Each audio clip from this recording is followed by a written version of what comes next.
கடன் எப்படி இருந்து பாரபட்சம் இருக்கு. அதனால திரும்பி அந்த மறுபரிசீலனை போன விவசாயிகள் கோரிக்கை எடுத்திருக்காங்க.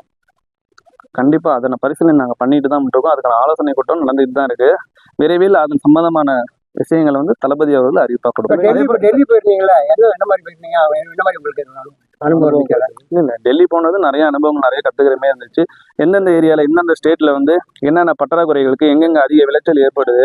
ஸோ நம்மளோட தமிழ்நாடு ஸ்டேட்ல வந்து விவசாயிகளாக பேடி நெல்லுலேருந்து நம்மளோட மற்ற கோதுமை பயிரிடுகள், நெல், நீங்க பார்த்தீங்கன்னா உளுந்து, இதெல்லாம் விளைவிக்க எப்படி நம்ம அதிகமாக மகசூல் பண்ணணும், விவசாயிகள் பிரச்சனைகளுக்கு என்னென்ன, நமக்கு எவ்வளோ வந்து நிதி தேவைப்படுது, சீடு விதைகள் எவ்வளோ தேவைப்படுது, விதைகள் வந்து நம்ம குவாலிட்டியான விதைகள் எப்படி இது பண்ணுறது, அதெல்லாம் பார்த்தீங்கன்னா யூரியா பொட்டாசியம் பிரச்சனையெல்லாம் இருக்குது, அதெல்லாம் எப்படி நம்ம சரி செய்யுது.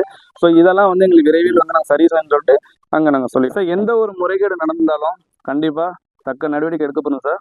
கண்டிப்பாக நாங்கள் எல்லாத்தையும் ஆய்வு பண்ண தான் போகிறோம். ஸோ மக்கள் வந்து இனிமேல் எந்த ஒரு பிரச்சனையும் இல்லாமல் நல்லா இருக்கும்.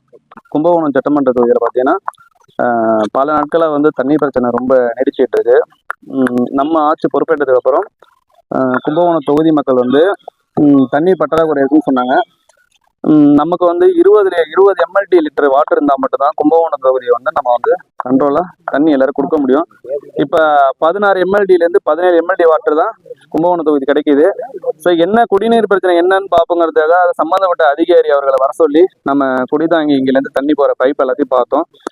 2-3 பைப் டேமேஜாக இருக்குது. அதை வந்து இன்னும் 2-3 நாட்களில் வந்து சரி செய்து தரப்படும் என்று ஆணையர் அவர்கள் சொல்லியிருக்காங்க. ஸோ விரைவில் கும்பகோணம் தொகுதி மக்களுக்கு வந்து 2-3 நாட்கள் வந்து தண்ணீர் பற்றாக்குறை முழுவதுமாக சரி செய்து தரப்படும்.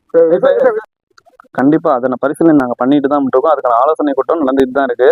விரைவில் அதன் சம்பந்தமான விஷயங்களை வந்து தளபதி அவர்கள் அறிவிப்பா கொடுப்பாங்க.